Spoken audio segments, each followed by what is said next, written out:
여러분 안녕하세요. 일곱 문장으로 읽는 구약 오늘 그 세 번째 시간인데요. 오늘 이 책에 있는 2장에 나온 아브라함 이야기를 함께 보려고 합니다. 1장에서는 우리가 창조에 대한 이야기를 보았습니다. 하나님이 보시기에 선하게 창조한 이 세상. 하지만 인간의 반역으로 세상이 타락하게 되죠. 깨어지게 됩니다. 근데 이 깨어지고 어그러진 이 세상을 하나님 어떻게 회복해 가시는가? 죄로 인하여 무너져 있던 세상 가운데 하나님께서 회복하시는 방식은 무엇인가에 대해서 오늘 보려고 합니다. 하나님은 아브라함이라는 한 사람을 부르시고 그 사람과 약속을 맺으십니다. 그리고 그 약속을 이루어가는 과정이 성경 안에 창세기 12장부터 요한계시록 22장까지 나와 있죠. 어떻게 보면 창세기 12장은 성경 전체를 이해하는 너무나 중요한 본문이라고 생각되어집니다. 크리스토퍼 라이트는 이 창세기 12장에 아브라함에게 하셨던 이 약속의 의미들을 크게 세 가지로 이야기하죠. 하나님께서는 그들에게 큰 백성을 이루겠다 말씀하십니다. 그리고 너에게 복을 주겠다 말씀하죠. 이 복의 의미가 무엇인지, 그리고 그들에게 땅을 주시겠다 이야기하죠. 백성과 복과 땅의 의미들을 이 책에서 설명합니다. 그런데 이 약속은 단순히 이스라엘 백성들만을 위한 것이 아니라 그들을 이 아브라함을 통해서 모든 온 세상을 복주시고자 하시는 하나님의 선한 뜻과 계획이 있다는 것이죠. 그래서 이것은 이스라엘이라는 특정한 나라에게만 속한 것이 아니라 온 민족을 향한 하나님의 구원의 계획이 들어있다는 것입니다. 오늘 이 책을 함께 살펴보면서 크리스토퍼 라이트가 이야기하는 하나님의 약속, 그것은 우리에게 어떻게 다가오는지 함께 살펴볼 수 있는 시간 되었으면 좋겠습니다. 같이 책의 내용을 살펴보도록 하겠습니다. 크리스토퍼 라이트는 그 두 번째 문장으로 땅의 모든 족속이 너로 말미암아 복을 얻을 것이라 라는 창세기 12장 3절 말씀을 중요한 문장으로 뽑습니다. 두 번째, 이 문장을 이해하기 위해서는요, 앞에 나왔던, 우리가 지난번에도 살펴보았지만 그 앞에 있는 배경에 대해서 이야기하고 있습니다. 먼저 창세기 3장 15절에 보면 인간이 범죄하고 나서 하나님께서 그 아담에게 그 저주하시며 또한 그들에게 또 회복에 대한 그 이야기를 주시죠. 3장 15절에는 우리가 원시복음, 원복음이라고 하는 이야기가 나옵니다. 여자의 후손이 뱀의 머리를 상하게 할 것이라는 약속입니다. 인간이 범죄함으로 땅과 저주를 받지만 그것으로 끝나지 않고 하나님께서는 그들을 회복하시겠다는, 여자의 후손을 통하여 뱀의 머리를 상하게 하겠다는 구원에 대한 이야기를 또 하고 계시죠. 그리고 창세기 8장 15절부터 9장 17절까지는 노아의 홍수 이후 하나님께서 노아와 맺으셨던 언약에 대한 이야기를 하고 있습니다. 그런데 창세기 6장에 보면 인간이 그 범죄한 것들이 관영해지고 하나님께서 물로 세상을 심판하십니다. 그런데 심판 이후에 하나님께서 노아와 두 가지 측면에서 그 언약을 맺으시죠. 근데 이것은 노아와만 맺으셨다기보단 노아와 또 세상과 맺으셨던 그 모습들을 볼 수 있습니다. 소극적인 측면에서는 하나님이 다시는 홍수로 땅을 파괴하지 않겠다는 약속을 주십니다. 근데 적극적으로는요, 땅이 지속되는 한 땅의 생물체가 살아갈 환경을 반드시 보존하시겠다는 또 약속을 주시죠. 이것이 노아에게 주셨던 영원한 언약이다, 이런 말씀이 나옵니다. 그리고 창세기 11장에 가면 바벨탑 사건이 등장합니다. 그런데 이 사건을 통해서 언어를 흩으시죠. 바벨탑 사건, 우리가 잘 아는 것처럼 그들 안에는 두 가지 목적으로 이 바벨탑을 쌓게 되죠. 하나는 흩어짐을 면하자라는 것입니다. 또 하나는 우리가 저 하늘까지 닿자라고 이야기하죠. 노아 홍수 이후에 하나님 물로 세상을 심판하지 않겠다고 했지만 그들은 하늘 높이 탑을 쌓아 물로 인한 심판을 면하려고 했던 것이 아닐까. 아니면 하나님이 계신 그곳까지 올라가고 싶은 그 마음들이 있었던 것 같아요. 그런데 하나님께서 그 언어를 흩으십니다. 그런데 이 언어를 흩으심을 통해서 우리가 어떻게 보면 심판이라도 볼 수 있지만 더 큰 죄를 범하지 않도록 하는 하나님의 안전장치였다고도 볼 수 있겠죠. 그래서 이 원역사, 창세기 1장부터 11장까지의 역사들을 살펴보면 인간의 반역, 그 죄로 인한 저주가 임합니다. 그런데 그것으로 끝나지 않고요. 그 속에는 하나님의 은혜가 계속해서 흘러가고 있다는 거예요. 여자의 후손을 통하여 뱀의 머리를 상하게 하시겠다는, 물로 심판한 이후에 하나님 다시는 심판하지 않겠다고, 물로 심판하지 않겠다고, 그리고 이 땅에 생명체를 보존하시겠다는 약속을 또 주시죠. 인간이 하나님의 약속을 떠나 계속해서 반역하지만 하나님은 그들을 향하여 실패하지 않고 계속해서 그 일들을 이루어 가시는 모습들을 또한 볼 수 있습니다. 이후 창세기 12장은 이처럼 3장부터 시작된 인간의 범죄함, 그것이 점점 더 깊어져 가는 그 11장까지의 이야기를 배경으로 등장하고 있습니다. 인간의 죄에 대하여 하나님께서 어떻게 응답하시는지가 창세기 12장에 아브라함을 부르시면서 나타나고 있다는 것이죠. 그 12장 1절부터 3절까지 하나님께 주셨던 약속이 나오는데요. 크게는 세 가지 약속을 주고 있습니다. 첫 번째는 그 백성에 대하여, 그리고 복에 대하여, 그리고 땅에 대한 약속입니다. 첫 번째 그 민족에 대한 약속인데요. 내가 너로 큰 민족을 이루겠다 하나님 말씀하시죠. 아브라함은 어떻게 보면 참 나이가 많은 할아버지 때 부름을 받죠. 75세에 부름을 받습니다. 그런데 그 아내 사라는 잉태할 수 없는 상황 가운데 있었습니다. 하나님 그런데 그를 통해서 큰 민족을 이루시겠다 말씀하시죠. 두 번째는 이제 복에 대한 약속을 줍니다. 너로 큰 민족을 이루고 내게 복을 주어 내 이름을 창대케 하리니 땅의 모든 족속이 너로 말미암아 복을 얻을 것이다. 2절과 3절 사이에 5번에 걸쳐 복, 축복 뭐 이런 이야기들이, 복에 대한 이야기들이 등장합니다. 근데 이 복이라는 건요, 하나님과 아브라함, 그의 백성들 간의 사이에 그 언약 관계를 이야기하는 것으로 볼 수 있어요. 여러분, 하나님께서 세상을 창조하시고 나서 무엇을 주시죠? 복을 주십니다. 이 복이라는 말의 의미 속에는요, 생육하고 번성하며 충만해지는 것이 있습니다. 그런데 이 복에 있어서 더 중요한 그 의미들은 하나님과 온전한 관계 속에서 그로부터 오는 것으로 말미암아 충만함을 누리는 것이죠.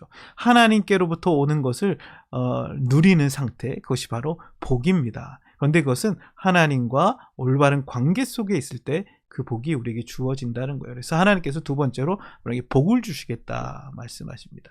그리고 세 번째는 땅에 대한 약속이에요.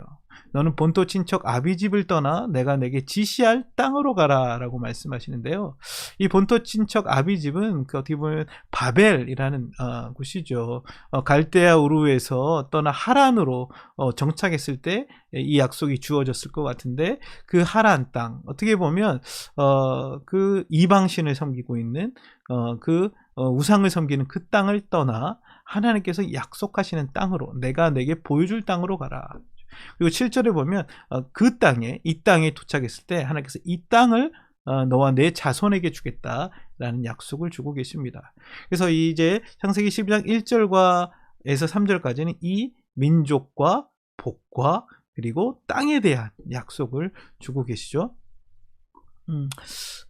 이것은 앞으로 그 이어지는 이야기에 굉장히 중요한 내용이 됩니다. 왜냐하면 이 약속을 통해서 이제 구약의 이야기가 펼쳐져 가죠. 첫 번째는 이 백성에 대한 이야기가 나오죠. 이제 아브라함의 이야기는 어떻게 보면 그의 아들 이삭을 낳기까지 중요한 스토리를 갖고 있죠. 그 아브라함은 100세가 되어 이삭을 낳습니다. 그렇죠? 그런데 이 이삭은 나중에 청소년기가 장성했을 때 하나님께서 번제로 바치라고 합니다. 하나님 약속으로 주셨지만 그를 번제로 바침을 통해서 하나님께서 이루시는 약속은 인간의 힘과 방식이 아니라 하나님이 이루어져 가신다는 것들을 더 보여주고 있어요. 이후에 그 이삭을 통하여 에서와 야곱이 탄생합니다. 그런데 이 에서와 야곱 역시도 어때요? 굉장히 사이가 안 좋습니다. 갈등합니다. 그리고 급기야 에서는 야곱을 죽이려고 하죠. 야곱은 그곳을 떠나갑니다. 근데 이후에 다시 그 땅으로 돌아오는 이야기가 나오죠. 그리고 나서 이 야곱과 야곱의 자녀들 12 지파가 되는 이 자녀들의 이야기들이 등장합니다. 그런데 형들이 어떻게 돼요? 이 요셉을 시기하고 이 요셉은 애굽의 종으로 팔려가게 되는 이야기. 근데 이 가족들이 나중에는 어떻게 합니까? 흉년이 들게 되고 이 야곱 가족들이 어떻게 돼요? 애굽으로 내려가게 되어서 그 창세기 마지막에는 70명의 이 가족들이 애굽으로 가는 이야기로 마치죠. 그래서 이 백성들, 근데 출애굽기가 시작되면서 70명의 이 야곱의 가족들, 이스라엘 민족이 되죠. 그들이 한 60만 명, 장정만 60만 명이 되는 모습들로 등장합니다. 그래서 이제 창세기에 주셨던 그 백성을, 큰 민족을 이루겠다는 것이 어떻게 펼쳐져 가는지를 보여주죠. 그리고 이 복에 대한 이야기는 하나님이 이스라엘과 어떻게 언약 관계를 맺어 가시는지에 관련된 이야기죠. 이것은 출애굽기, 레위기, 민수기 전반부까지 나오는 내용입니다. 출애굽기 그 19장에 그들이 시내산에 도착합니다. 그리고 레위기와 민수기 전반부까지는 그 시내산에서 1년 동안 머무르면서 하나님과 이스라엘 백성과 어떻게 언약 관계를 맺을 것인가에 대한 이야기들을 하고 있죠. 아까 복이라는 건 하나님과의 온전한 관계 속에서 그분이 주시는 풍성함을 누리는 것이라면 그들은 하나님과 어떻게 관계를 맺을 것인가. 출애굽기에서 가장 중요하게 이야기하는 건 나는 너희의 하나님이 되고 너희는 내 백성이 될 것이다 라고 말하고 있는데요. 그 언약 관계들이 어떻게 맺어갈 것인지, 그들이 범죄했을 때 하나님 앞에 어떻게 예배할 수 있을 것인가, 또 그들은 하나님의 뜻 가운데 어떻게 살아가야 하는가, 그것이 십계명으로 또 그들이 제사법으로 그들은 하나님께서 그들과 관계를 하나님과 어떻게 관계 맺어야 할 것인지에 대한 이야기들을 주고 있죠. 그리고 나서 이제 땅에 대한 이야기를 하는데요. 민수기 10장부터 신명기까지는 그 백성들이 광야를 지나가는 이야기입니다. 그 1세대, 출애굽했던 1세들이 하나님을 원망하며 불평하며 광야에서 다 죽게 되죠. 모세도 마지막에 신명기에서 모압 광야에서 약속의 땅을 바라보면서 약속의 땅에 들어가지 못합니다. 그런데 그 신명기의 내용은 그 이스라엘 백성들을 인도해 내셨던 그 하나님께서 그들에게 약속의 땅에 들어갔을 때 그들이 어떻게 살아야 될지에 대한 이야기를 주고 있습니다. 그리고 나서 이제 여호수아 사사기 시대를 거쳐 다윗 시대가 되었을 때 어떻게 돼요? 하나님이 약속하신 그 땅, 가나안 땅을 이제 소유하게 되는 이야기가 등장하죠. 그래서 아브라함이 주셨던 백성과 복과 땅에 대한 약속이 구약 안에서 어떻게 펼쳐져 가는지, 이것이 구약을 이해하는데 중요하다는 것입니다. 그래서 세 부분으로 이루어진 이 하나의 약속이 실현되어 가는 이야기가 구약의 그 역사의 이야기라고 볼 수가 있겠죠. 그런데 하나님께서 아브라함이 주셨던 약속은 특별히 이스라엘 백성만을 위한 약속이 아니라 하나의 보편적인 목표가 있었다는 거예요. 그것은 창세기 12장 3절에서 이야기하는 땅의 모든 족속이 너로 말미암아 복을 얻을 것이다 라는 약속입니다. 어떻게 보면 이것은요, 그 약속의 말씀의 결론, 절정부, 목적이자 목표이기도 하다라고 크리스토퍼 라이트는 이야기합니다. 하나님은 아브라함에게 말씀하고 계시지만 그분의 눈은 온 세상을 향하고 있다는 것이죠. 하나님께서 그 아브라함에게 하셨던 땅의 모든 족속이 너로 말미암아 복을 얻을 것이다. 이 이스라엘 백성을 통하여 모든 민족에 복을 주시겠다라는 약속은요, 구약에 특별히 창세기에 5번 이상 반복됩니다. 12장 3절, 18장 18절, 22장 18절에는 아브라함에게 주시고요. 그다음에 이삭에게도 26장 4절과 5절에서 땅의 모든 족속이 너 자손으로 말미암아 복을 얻을 것이다 라는 말씀을 주죠. 그리고 28장 14절에서도 야곱에게도 하나님께서 모든 족속에 복을 주시겠다라는 약속을 주고 계세요. 그래서 아브라함과 이삭과 야곱에게 걸쳐 5번에 걸쳐 하나님께서는 이 약속을 주고 계시다는 것입니다. 그런데 그 이스라엘 백성들은 하나님께서 그들로 말미암아 온 세상을 복 주시기를 원하시는 이 하나님의 약속, 하나님의 계획에 대해서 구약 성경 속에서 이스라엘의 모습은 자신의 부르심을 망각하는 모습들을 볼 수 있죠. 그럼에도 불구하고 시편에 보면 모든 족속에게 복을 주시겠다는 이 하나님의 언약의 좋은 소식을 노래하고 있습니다. 특별히 신약에 오면 사도 바울이 갈라디아서 그 3장 8절에서 그 아브라함이 하셨던 너로 말미암아 땅의 모든 족속이 복을 얻을 것이다라는 것을 아브라함이 주셨던 먼저 복음이라고 이야기하죠. 아브라함에게 선포되었고 궁극적으로는 그리스도 안에서 성취되어지는 좋은 소식이라고 이야기합니다. 여러분, 이방인이 하나님의 언약 백성이 되는 것은 성경을 반대하고 대적하는 게 아니라 성경에 주셨던 그 하나님의 약속이 성취되는 것으로 사도 바울은 이해합니다.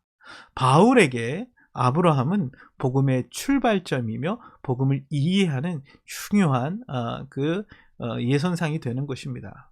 하나님께서 이스라엘을 선택하시고 땅의 모든 족속에게 복을 주시겠다라는 것들은 어떻게 연결될까요? 특별히 그 창세기 18장 18절에서 19절을 보면 우리가 좀 그것들을 잘 이해할 수 있는데요. 이것은 그 소돔과 고모라를 심판하기 위해서 천사들이 가면서 아브라함의 집에 방문합니다. 그때 천사를 통해 하나님께서 주셨던 말씀인데요. 아브라함은 강대한 나라가 되고 천하 만민은 그로 말미암아 복을 받게 될 것이 아니냐. 내가 그로 그 자식과 권속에게 명하여 아브라함의 도를 지켜 여호와의 도를 지켜 의와 공도를 행하게 하려고 그를 택하였나니 이는 나 여호와가 아브라함에 대하여 말한 일을 이루려 함이니라 말씀하죠. 이것은 두 가지 좀 것들을 우리가 살펴볼 수 있는데, 첫 번째는 이스라엘을 선택한 목적이 무엇이냐라는 거예요. 그것은 다른 이방 민족들을 거부하기 위한 것이 아니라 그들을 선택한 목적은 하나님의 선교를 이야기하고 있다는 그 문맥 속에서 이해해 볼 수 있겠죠. 천하 만민이 그로 말미암아 복을 얻게 될 것이 아니냐라는 것입니다. 아브라함을 선택하시고 이스라엘 백성을 통하여 천하 만민 모든 민족에게 복을 주시기 위함이라는 거죠. 그들이 하나님의 언약 백성으로 들어오게 하기 위하여 그들을 선택했다. 이스라엘을 선택한 목적 자체가. 두 번째는 그 책임의 윤리적인 측면을 우리가 또 살펴볼 수 있습니다. 그 이스라엘이 주변 그 나라들과 구별되게 살도록 가르침을 받은 민족이 되기를 하나님 바라고 계시다는 것이죠. 거기 보면 여호와의 도를 지켜 의와 공도를 행하게 하려고 그들을 택하였다라는 것입니다. 이방 민족, 어떻게 보면 그들과 대조되는 한 민족을 만드심으로 말미암아 이방 나라에 있는 그 폭력과 압제가 아닌 하나님의 의로움과 공의로움을 행할 민족을 만들기 위한 거죠. 이것은 구약의 굉장히 중요한 하나님의 성품을 나타냅니다. 그 하나님의 언약에 신실하실 뿐만 아니라 세상 속에서 참으로 하나님의 의로움과 그 공정함, 공평함을 드러내는 그 민족을 만들기 위하여 그 이스라엘 백성을 부르셨다는 거예요. 세상의 악한 방식으로 폭력을 행하며 남의 것을 빼앗아가는 그 이방 민족의 삶이 아니라 하나님의 의로움과 공의로움을 드러내는 민족으로 이스라엘 백성을 부르셨다. 그래서 이스라엘 백성은 이 두 가지, 그들을 선택한 목적이 모든 민족에 복을 주기 위한 것이며 그 방식이 무엇입니까? 의와 공도를 행함으로 세상 속에 하나님께서 원하시는 삶의 방식을 드러내고 나타내기 위함이었다라는 것입니다. 그런데 이후 이스라엘의 모습은 어떻습니까? 율법과 예언자들의 경고에도 불구하고 실패하게 됩니다. 하나님의 이 부르심에 대해서 잊어버리고요. 그들 안에도 이방 민족의 삶의 방식을 쫓아가는 그 모습들이 나타납니다. 그러나 하나님은 그 이스라엘의 실패에도 불구하고 어떻게 하세요? 그리스도를 통하여 하나님 주신 이 약속을 성취하는 모습을 볼 수 있습니다. 아브라함에게 주셨던 그 약속이 그리스도를 통하여 이루어지며 모든 민족이 하나님께로 돌아오게 하는 일들을 하나님께서 행하고 계시죠. 여러분, 우리가 구약 성경을 읽을 때, 성경을 읽을 때 인간의 범죄가 깊어지면 깊어질수록 하나님의 은혜가, 하나님의 신실하심이 더 드러나는 것이 우리가 좀 볼 수 있는 것이 아닐까 생각해 봅니다. 하나님의 약속은 참 죄의 깊음 가운데 있었던 세상 가운데 아브라함을 부르시고 그 약속을 이루어 가시는 것을 통해서 우리에게 주어집니다. 우리가 성경을 통해서 특별히 하나님께서 주셨던 이 약속이 어떻게 성취되어 가는가, 이것을 보는 것이 구약을 이해하는 중요한 원리가 되겠죠. 여러분, 오늘 하나님께서 아브라함에 주셨던 약속이 여러분들에게는 어떻게 다가오시나요? 인간의 범죄로 세상이 깨어지고 어그러졌지만 이 세상을 회복하고 구원하기 위한 하나님의 방식, 그것은 한 사람을 부르는 것으로부터 시작됩니다. 하나님께서는 아브라함을 부르시고 그에게 약속을 주시죠. 너로 큰 민족을 이루겠다. 내게 복을 주겠다. 하나님과의 언약 관계 속에서 하나님으로부터 오는 것을 누리는 민족이 되게 하겠다는 것입니다. 그리고 그들에게 땅을 주겠다. 이 세 가지 약속이 이루어지는 것이 어떻게 보면 구약의 역사의 이야기입니다. 그런데 그 하나님의 약속은 단순히 이스라엘만을 위한 것이 아니라 그로 인하여 온 열방이 모든 민족에게 복을 주시는 것입니다. 하나님은 이스라엘을 택하심으로 온 세상 가운데 하나님의 복이 흘러가기를 원하십니다. 뿐만 아니라 그들을 통하여 하나님의 의와 공도, 하나님의 의로우심과 하나님의 그 성품이 온 세상 가운데 흘러가는 그 모습을 기대하셨죠. 그러나 이스라엘은 실패하지만 하나님께서는 그 이스라엘을 통하여 오시는 그리스도를 통하여 하나님의 약속을 이루어 가십니다. 그 약속에 신실하신 그 하나님의 모습들을 우리가 성경 속에서 계속해서 살펴가는 시간 되었으면 좋겠습니다. 다음 시간을 기대하며 오늘 이 시간을 마치도록 하겠습니다. 모두 수고하셨습니다.